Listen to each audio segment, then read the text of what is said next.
If you want to get rich, you shouldn't start a business, you should buy one. What is going to happen to you guys after you learn how to buy a small business? You're gonna see them all around. The truth of the matter is there's 2.5 million small businesses for sale right now in the US. And so what if we can learn how to find and buy businesses in a market in which people are closing them instead of selling them? In this market, you're gonna find a bunch of people talk to you about all the reasons why we should be scared, all the reasons why we should be careful. And in my mind, this is the time to learn how to push. Buy when there's blood in the streets, especially if that blood is your own. Here is how I found one of my very first businesses to buy that basically cost me no money and made my ROI in 1 month. My goal by the end of this is that you have something so actionable and you can make moves and you can feel confident that the things that you learned today could actually make you a few more zeros.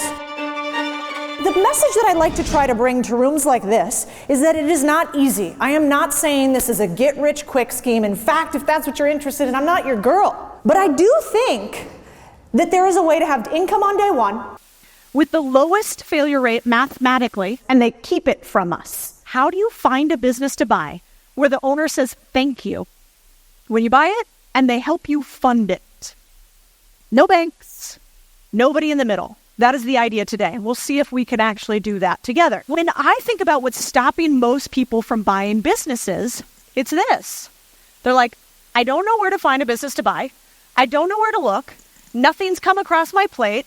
The truth of the matter is there's 2.5 million small businesses for sale right now in the US, which is wild.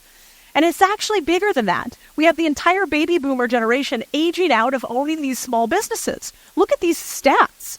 61% of owners don't know how to sell their small business. We got 10 million that will sell in the next decade. We've got 75 million baby boomers going to retire. And we've got 10 trillion with a T in assets that's going to change from one generation to the next. Here's the problem. Lots of people think that that generation's going to hand down money. Do you know the percent of net worth that most business owners have tied up in their business?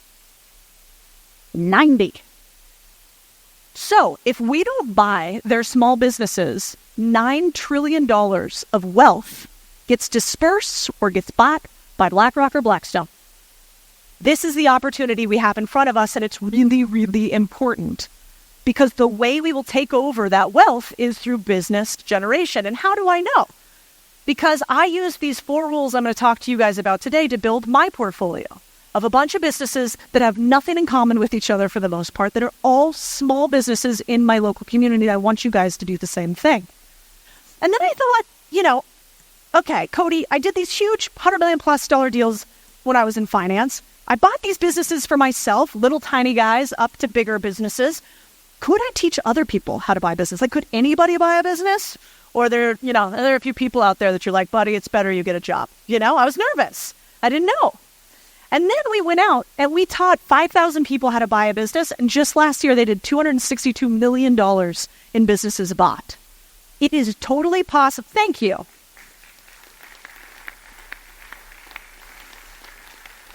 It is totally possible for hardworking people who are willing to be a little bit of a masochist and do the miserable thing that is business ownership for you to buy a small business. And so I want you to break that first belief if you've ever been concerned. There's also something really weird happening this year. Look at this number here for a second. 356 companies have filed for bankruptcy in 2024. This is higher than in 2020. What does this mean? It means we have businesses all over this country. How many of you guys have felt this in real estate? It's hard out there right now, right? Feel a little harder this year than it has before? Feel a little harder on business overall? Definitely. But when do we make money? Do we make money buying at peak markets, or do we make money buying in troughs? Troughs. Baron Rothschild. Buy when there's blood in the streets, especially if that blood is your own. The idea that I see percolating here is that this year is going to be really tough. And so what if we can learn how to find and buy businesses in a market in which people are closing them instead of selling them? Every single business that closes has some value. You can't get out of them. We call them baby with the bathwater businesses. So how many of you guys have ever had a business and you've shut it down? I have. When you look inside of your business, what's inside of there? There's client lists inside of that business that you could cross-sell to.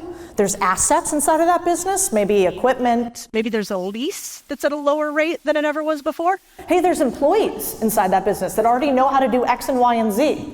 Every single business has a value, and if you guys know how to buy it, that's when you become really, really wealthy. I'm gonna break this down real technically about how to buy businesses. Everybody cool with us getting a little technical? Woo! All right, I like it.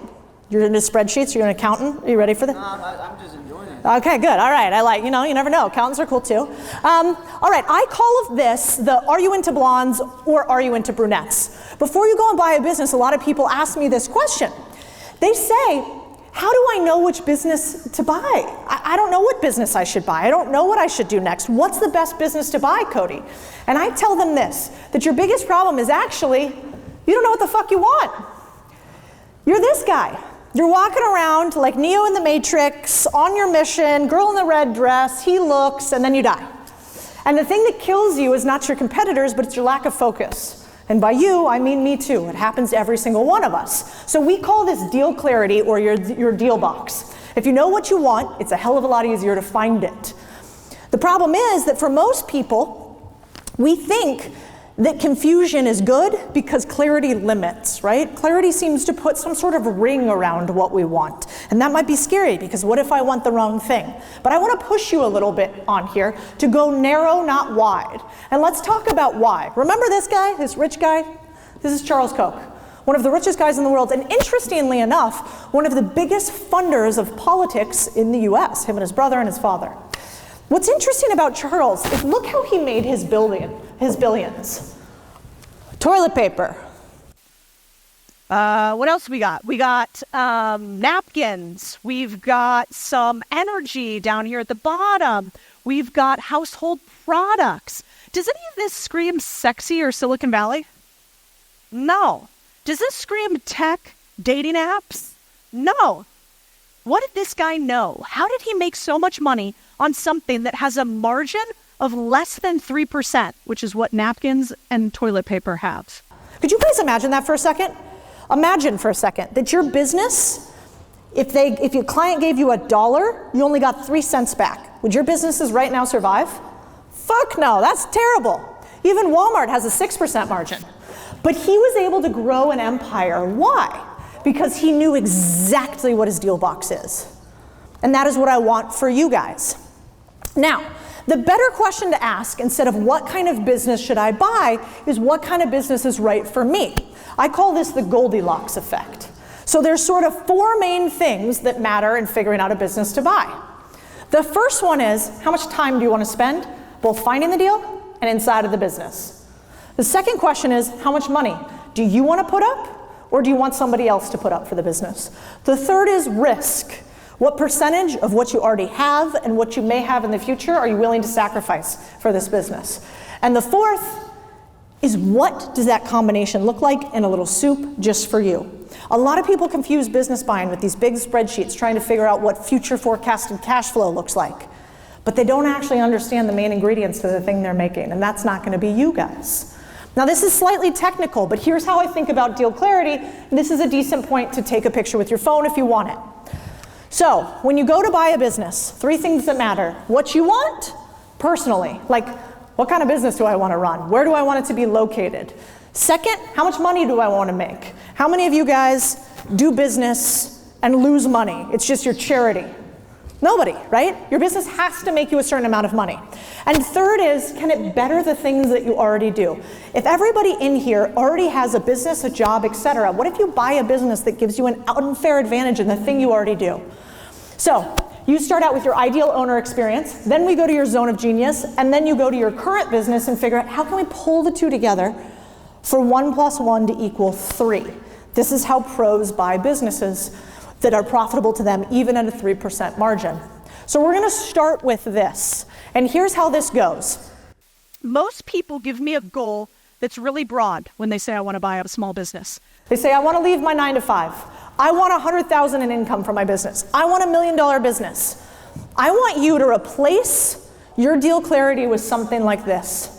I want to replace my income with a cash flowing business because we buy realities and profits, not hopes and dreams, that will pay me 120,000 plus, let's say, insert your number, whether you want to operate the business or not, for what period of time, with what kind of plan to exit, and finally, what is the why that drives the fact that we all sit in this room? At some point, you're going to have enough cash, and you want to make sure that the business doesn't just support your ego, it supports whatever your bigger vision for life is.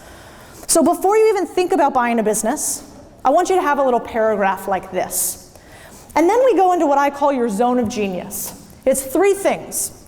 When you buy a business, it's what skills and experience do you bring? What can you not sleep for the want of doing, aka your passion? And who do you know that can make this a fuck yes no matter what happens in the business? How can you make your first acquisition so seamless that you do a second and a third? Here's how I think about it. When you think about passion here are the questions you should ask yourself. Most people, when they go to buy a small business, they go, Codie, you bought laundromats and car washes. What do you think I'm going to buy? Laundromats and car washes, right? It's what everybody says to me. But in fact, what I want you to do is think about who are you uniquely as a human, and ask yourself these questions. And then I want you to ask yourself something a little bit deeper. So let's take you, for instance. What's your name? Jonathan, what are you good at? I'm pretty good with repairing garage doors manually with my hands. I love it. So he says, I'm pretty good with repairing garage doors with your hands. First of all, pretty good, or are you really good? I can do it with my eyes closed. You could do it, he says he can do it with his eyes closed. I like that. I like that line better. Okay, so you are very handy. And is that something you use in your business right now? Yeah. Okay, and so in your business today, one of your main skills is, hey, I can actually do the work. I can operate this business with my hands. Yeah? Okay, what's your second main skills? Are you really good at sales? Are you good at marketing? Customer service. So when you get one customer, they want to stay with you. Yeah. Because you treat them right. Maybe you treat them like the only customer you might ever have. Good value. I like it. Okay, so for you, when you're looking at a small business, what would one of your businesses that would be interesting for you look like? It might be one, what is the business you do again today? Garage door installations, repairs and replacements. I love it. So what's the name of your company? All Roads Garage Doors. All Roads Garage Doors. He does garage replacement. So right now, if I'm looking at your unique skill set, it's going to be 1, I already run a boring business, Codie. 2, in a nation of people where they don't even know who to call when something gets broken, I actually know how to fix shit, right? That's you. 3, you can probably talk to the operators who are every day inside of a business doing the fixing, right? How many other people that aren't friendly, that don't do what you do, come into your guys, try to talk to them, and your guys don't respect them at all because they don't actually know how to fix things? That's not you. So that's 3. And then 4, you know how to bring a customer in and keep them. Cool. So when you're out looking at a new business, would you want to do a business that is a tech business? No, not in your skill set and zone of genius. Would you want to do a business that has no sales at all? Probably not, because you're actually good at keeping clients, but maybe not getting them. So you might want a business where they're really good at getting them and you get to keep them. Right? This is what it means to understand what your skill set is. And then finally, your network. And this is a game you guys can play in this room today, which is, if you wanted to buy a maintenance or a garage installation business, you now got a guy in this room. When you go and buy a small business, there are 3 people you need on your team. You need an accountant, you need an attorney, and you need a subject matter expert in your sector.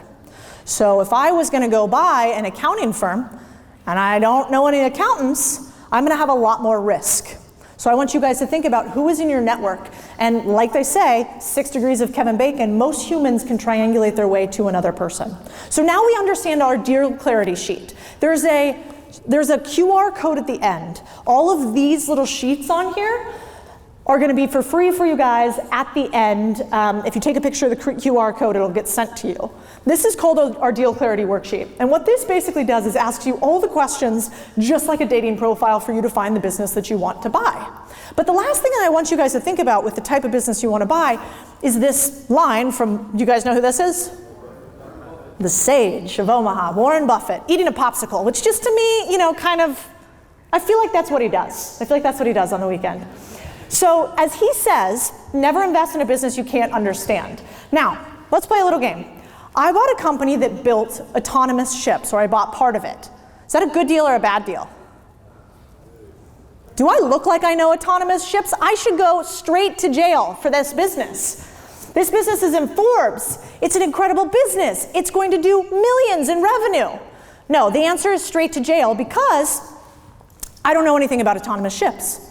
So I should never buy this business. What about this? I bought a company that fuels athletes using new protein synthesis techniques. Is that a good business? Not if I don't know shit about new protein synthesis techniques, which I do not, or have a fitness background. That's also straight to jail. Codie should not buy this business. The moral of the story is your second biggest business buying problem is that you think you're smarter than you are.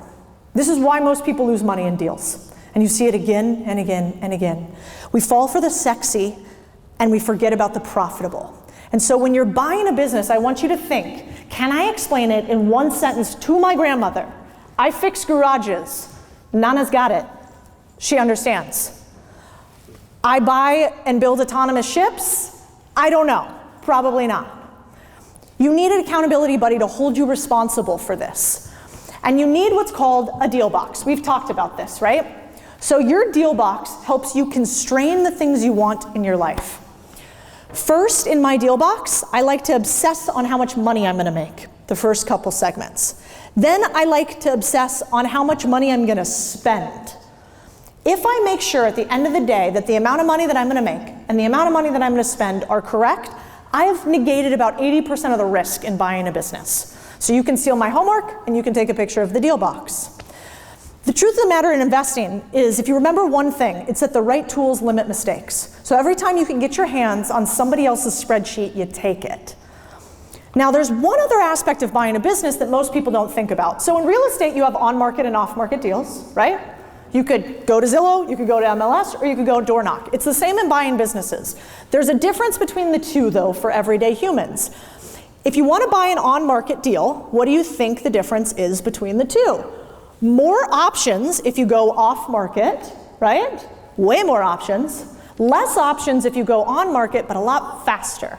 So when you're thinking about your business to buy, a lot of people obsess on this idea of, I gotta go find an independent business. I have to find an unlisted business. The truth of the matter is, do you wanna take a lot of time up front or do you wanna take a lot of time on the back end? And that is how you determine which avenue you're gonna take for buying your business. Now I wanna reap one more time on this narrow your deal box idea. So this guy's name is Brett. He was in our community. And he said this line, which is the biggest pivot for me is when I realize that it doesn't really matter the size, it matters exactly what business I want to buy. The second you know what you want, it comes into your life. The yellow Ferrari comes your way. And so if you leave with nothing else today but an idea to buy a business and a specific range, you're farther than 99% of people. I really think of this just like searching for a house. You can use filters to slim down what you want, and you can narrow your business search. But if you don't actually know what you're looking for, it's a hell of a lot harder, which is why a lot of people in life run around like what my mentor talked about. That famous chicken in the head. The reason why you don't have what you want isn't you're not working hard enough on it, it's that you haven't clearly defined and then taken action to get what you want. One of my favorite mentors told me a story once. He was like, I sat down, you guys do this at the end of every year? I do an annual goal review, right? So I sat down, and every year me and my husband, we write out our goals. And we say, here's what we're gonna accomplish this year. You guys do that? Okay, great. I do it too. And then I realized one year that I was only hitting about 60% of my goals. Does that relate to anybody else? So I thought about what was the difference between the two, and I was talking to my mentor who's a billionaire about how he does it. And he said this to me. He was like, you write down your goals? He's like, don't show me what you want. Write down what you're willing to sacrifice to get it. I thought about that for a second. And I was like, you're right. The world is full of people who want things, and the world is short on people willing to do what it takes. And so I changed my strategy. Now every year when I write goals, I write sacrifices instead. And that one change made me millions of dollars. Because the truth of the matter is, most people make decisions and they never turn them into habits, so they never become skills and they never change their life. If right now you said, Codie, I need to find a business in the next 30 days to buy. I want to find a business where the seller will give me seller financing in order to buy the business. How would we do it? Ready, go. Here's what we're going to do. First, we're going to determine, do I want an on or an off market deal? Am I willing to go do the quote unquote door knocking, or am I going to find an on market deal? If we're going to find an on market deal, that means these businesses already know they want to sell. They're listed. And they're on sites like Zillow, which is Biz Buy Sell. Biz Scout is a business that we own. Flippa, e-commerce flippers. And then the second is off-market deals. This is a business like, let me play this game really quick. How many people in here own a business? Keep your hand up if you own a business. Okay. How many people who own a business would sell your business at the right price in the right terms? Look around the room right now. Nobody lowers their hand. One person does. Liar, just kidding. But seriously, every single business owner has a dark night, right? How many of you guys have had your business for a while and you have had that moment where you can't make fucking payroll? Anybody had that before? Had that moment where the worst thing in your life was this business that you started. Had that moment where you're ready for the next thing, but you are tied to it like a woman you don't want to date. How many of you have had that moment? Of course you have. That is the moment in which you find your seller of a small business. That's called an off-market deal. All an off-market deal necessitates is some funny-looking dude willing to go do the uncomfortable thing, which is to say these words. Hi, I'm Codie and I buy businesses. What kind of businesses? Small businesses located in Austin, Texas. A lot of laundromats, car washes, businesses that do less than $1 million where the owner's looking to sell. They've been in business for like 10 years or more. I like to make sure the businesses are profitable. Do you run a business like that? Oh, you do. We should talk.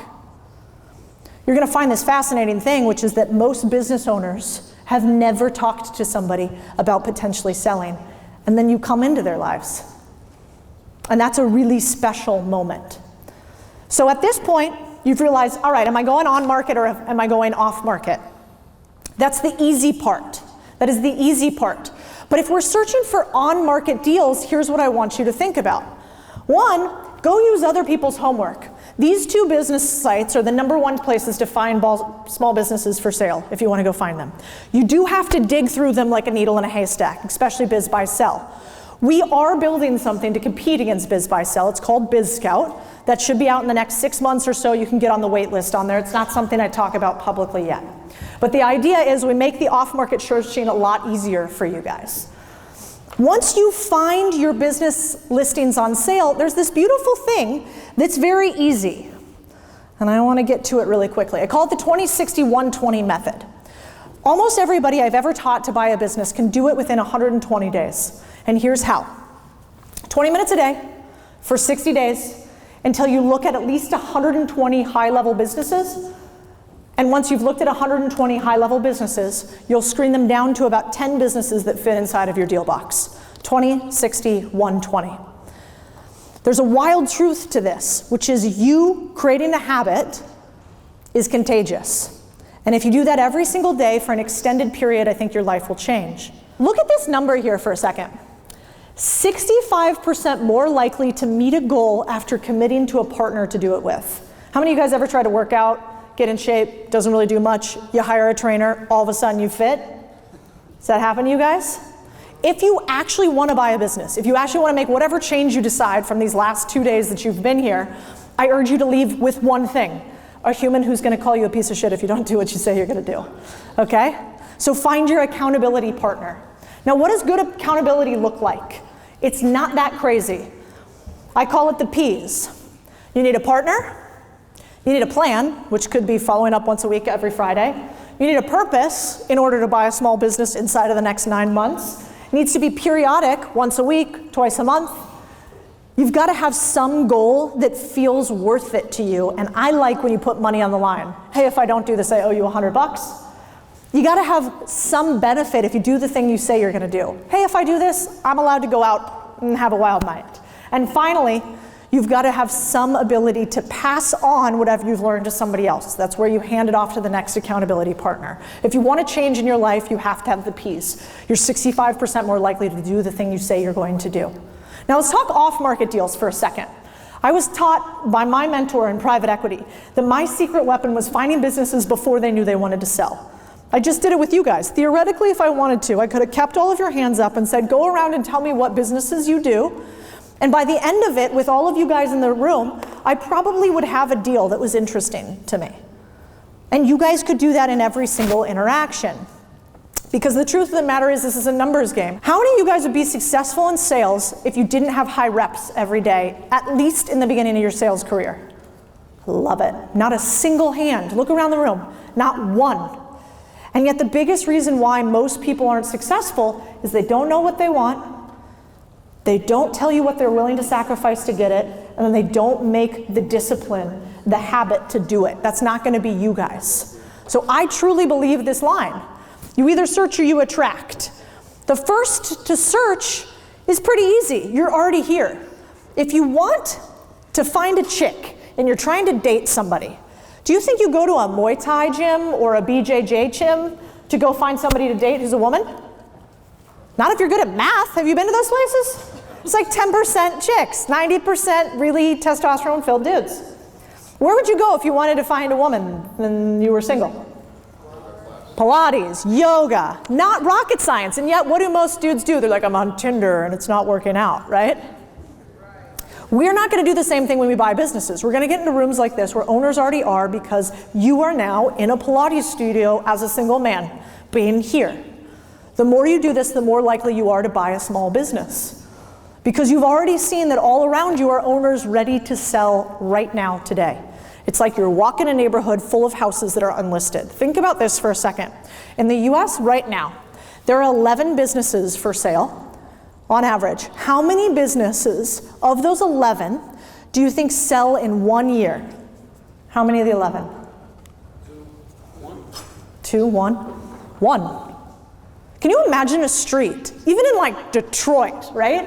Where there's 11 houses on a block and only 1 sells in a year? It doesn't happen, and yet all around you, you are sitting at a generational wealth creation event.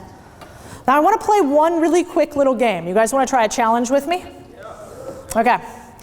The game is called your personal P&L review. So I know there's a bunch of owners in this room right now. Here is how I found one of my very first businesses to buy that basically cost me no money and made my ROI in 1 month. Here's what we're going to play. Okay. The idea is this. What if you made money every time you spent money? That'd be cool, right? I like that idea. So, where are there small businesses that you can get to the owner that you already spend on? How do you think you could do that? Go to your dry cleaner. I like that. So he's using what I call my geographic COI strategy. So where's my center of influence? And can I go around to my geography? It's an interesting idea. What else could you do? Call local businesses. So I would sort of think about that like this. He's going concentric circle, people I already know. You're going a little bit wider. You're going people I don't really know. Check your transactions. Fuck yeah, that's exactly right. You're already spending. You're already a customer. When you guys have customers, do you typically answer your customers' emails and telephone calls? Do you respond back to them? You have a group of people all around you that you are already engaging with that you could potentially buy their small business. So let's look at what this looks like. You could pull up your Venmo right now. You could pull up your PayPal. You could pull up your Amex bill. This is a fake Amex bill in case any of you guys want to get crazy and try to take all my money. So here's what you do. You'd open up your credit card statement. You'd see what do you spend on. You'd see which one are vendors, local businesses. Which ones can you get to the owner? Probably not Bezos. We're going to have to go a little bit lower. Are they profitable? So, for instance, if you reach out to your dry cleaner, are they profitable or not? Well, they've been in business for 20 years. That's probably a pretty good sign. Which one of these would you want to own? And then you start working the process. And the process goes like this. You have a little spreadsheet. Who do spend revenue value add? So, in this particular instance, who? I'm going to walk through what these are, but this is the business name. What do they do? Podcast production. How much monthly, or apparently I don't speak English, do you spend? $3,000 with them. Total revenue, how much revenue do they make in general? And what do they do? And what value can you add to the business? And I want you to run this down your Amex bill. Now, a couple different parameters are size, can I get to the owner, do I want to own it, to simplify. This is how I bought 50% of Strike Fire Productions for $10,000, and I'll show you the transaction. So I told you we were going to get to spreadsheets. So this was 2021. I bought Strike Fire Productions for $10,000 for 50% of the company. I ended up making, you can see it down here at the bottom, the payouts. So anywhere monthly from, let's call it $5,000 to $8,000, I was making about every 2 weeks in the company. Why would somebody sell me a business for 10K, 50% of it, that's gonna ROI back to me completely in 30 days? Why do you think he would do that? Super dumb? No. What else? Doesn't know how to run his business. Doesn't know how to run his business. Desperate. Missing a team. What's that? Missing a team. Missing a team? Could be. No SOP. What's the number one reason you will do something in your business? Greed? You want to make more money, right? You want your business to grow. There's 3 ways to get a business for almost $0 with just a little bit of your time. The first way is make them more money. The second way, what do you think it is? Cut costs, save them money. The third, decrease pain, which is operations. Make it not miserable to run their business. In this instance, I said, hey dude, you got a podcast production company and it makes, let's call it $30,000 to $40,000 a month profit. And how's business going? Jonathan's like, business is kind of like, okay, it's not great. I'm like, what's not great about it? He's like, I'd like more clients, but I hate selling. At which point I'm like, ding, ding, ding, all the salespeople in the room. I hate selling. Interesting, okay. How much do you do in revenue a month? I run a business and I do X, what do? You give them a little bit, they give a little bit. He goes, well, we do, I don't know, $70,000, $80,000 a month in revenue. I have a 50%-ish margins on that business. I'm like, that's pretty good. But you don't want to grow the business. He goes, I do, but I'm really bad at it. I really like the actual operations and podcast or production of the business. Cool. Hey, Jonathan, what would you say if I doubled your monthly revenue in your small business? Would you let me invest in the business and own a percentage of the amount that I bring in for your business? If I bring in nothing, I'll give you 10K, I own nothing. If I bring in a lot, I own a commensurate percentage of the business, and you didn't make any money on that anyway. What do you think he said? Let's go. Yeah, let's do it. And this is a tiny little business. But I show this example because you can do this with huge businesses and you can do it with small businesses as long as you understand the game. It's also how I bought out half of my partner at Unconventional Acquisitions over 6 months and used the company's revenue to pay for it. Now, I like to show this image because most times in business, there is something dragging us back. And one of my favorite lessons from my dad is your biggest mistake in business won't be an action taken, it'll be a human chosen. How many times have you had a huge mistake in your business, but it had a face and a name? A lot. That's right. Anybody who's been in business knows the hardest part about a business isn't profits, it's people.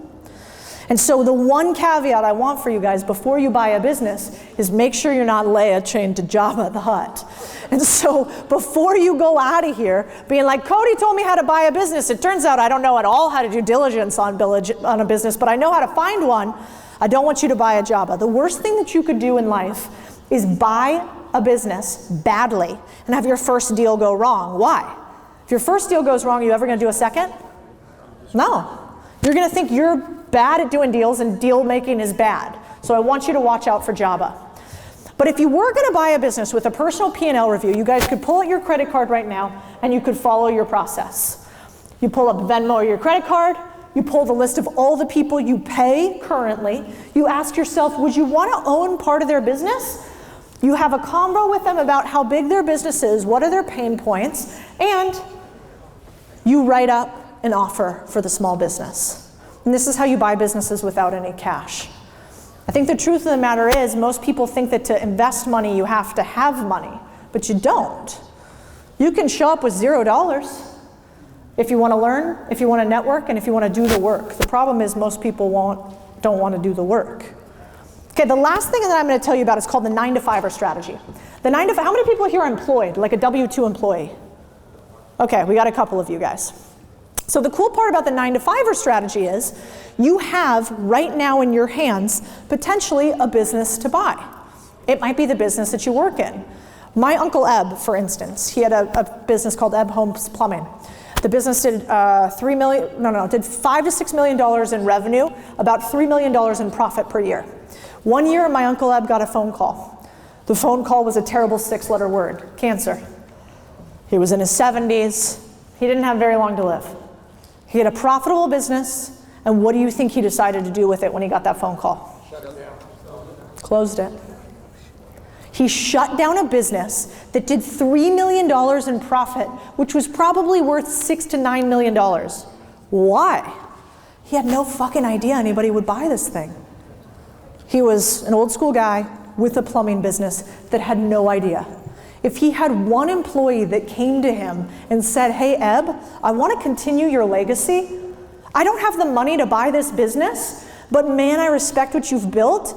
Is there any way that you would help me fund the acquisition of this business through future profits and I'll take on the liabilities of the business? What do you think Eb would say? Yes. Beautiful. Carry on my legacy.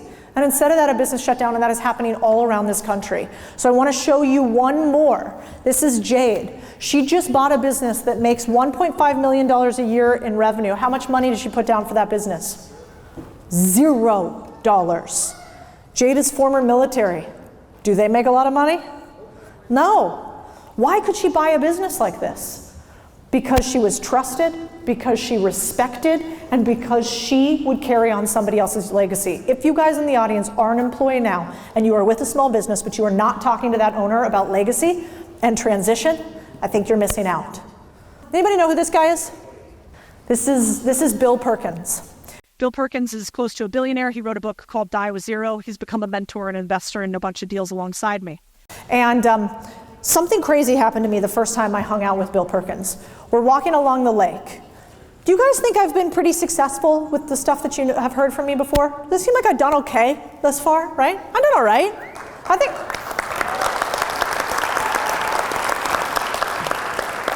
And I'm like, oh no, stop.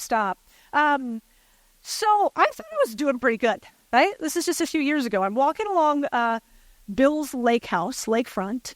He has this beautiful, $30 million property on Lake Austin. We're walking along and I'm explaining to Bill my huge idea, my big idea. Have you guys ever gone home to your partner, your wife, or your husband, and you have some really exciting, crazy idea for them, and you are all amped up and you explain to them your idea and they just shit all fucking over it? Anybody done that? You know, I think it's our job as wives. You know, my husband calls me Captain No. So I have this big idea. I tell it to Bill. Bill pauses and he looks at me and he goes, do you think that you have been around small businesses for so long that small has infected your thinking? Yikes. And so I kind of pause, and initial reaction is like, oh, well, you can go suck a goat or something like that. And instead I paused and I said, I'm not sure, I want to think about that for a second. But Bill did a huge favor to me that day. He planted this little seed in my head that said, don't you think you're capable of more than that?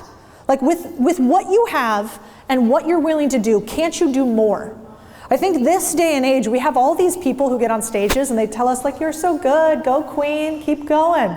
And in fact, sometimes the best thing you can have happen is be in a room like this and have somebody look you in the eye and say, you are not doing enough.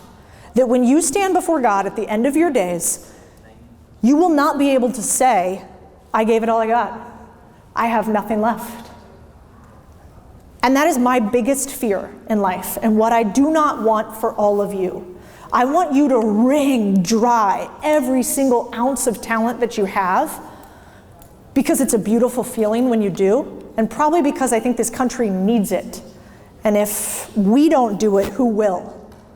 How many people in the US own a business? Do you guys know what percent? 3%. 3% of people in the US own a small business. Only 10% of any small business will hit $1 million a year in revenue. 10%. 0.4% will ever hit $10 million in revenue. You are already incredibly rare for being in this room.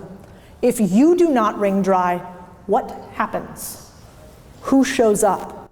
And when I go around today and I see what is happening to business storefronts in this country, I see what the sidewalks look like.